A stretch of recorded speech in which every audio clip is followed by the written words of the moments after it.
ഇയാള് ഇങ്ങനെ ഇന്ന് അങ്ങ് കേൾക്കണോ? ഇതും കാന്തപുരം അവസരത്തിനൊത്ത് ആ നിലക്കുള്ള മാറ്റലില്ലേ?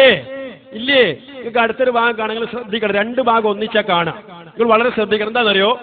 ഒരു ഭാഗത്ത് ഇയാള് ഈ കാന്തപുരം മൂക്കർ മുസ്ലിയാര് അയാളുടെ പ്രസംഗത്തിന്റെ സമയത്ത് ഇങ്ങനെ എന്ത് ചെയ്യുന്നു? പിന്നെ ആളുകൾ ഇങ്ങനെ പ്രസംഗം കഴിഞ്ഞിട്ട് ഇങ്ങനെ കൈ മുത്തുന്നു, കൈ ഇങ്ങനെ വെച്ചു കൊടുക്കുകയാണ്. വേറെ സമയത്ത് ആദ്യം കാണുന്ന ഭാഗത്തായിരിക്കും ഏത്?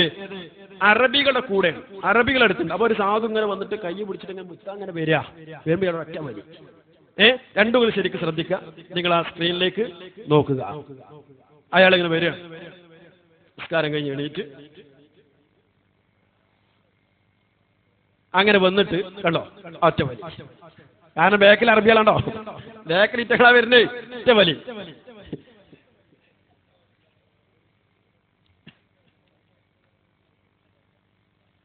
ഇനി നോക്കുകൾ മുത്താൻ വെച്ചു കൊടുക്കും. ഇവിടെ അറബികൾ കാണാനില്ല, ഇവിടെ അറബികൾ കാണാനില്ല. ഇതൊരു പ്രസംഗം കഴിഞ്ഞിട്ടുള്ള രംഗം. ഇതാ നോക്കൂ, മറ്റേ തന്നെ ഒന്നുകൂടെ കണ്ടോ വലി. അപ്പൊ ഇതാണ് സ്ഥിതി. അപ്പൊ ഇതും എന്ത് ചെയ്യാണ്? ഇങ്ങനെ അവസരത്തിനൊത്ത് മാറ്റുക.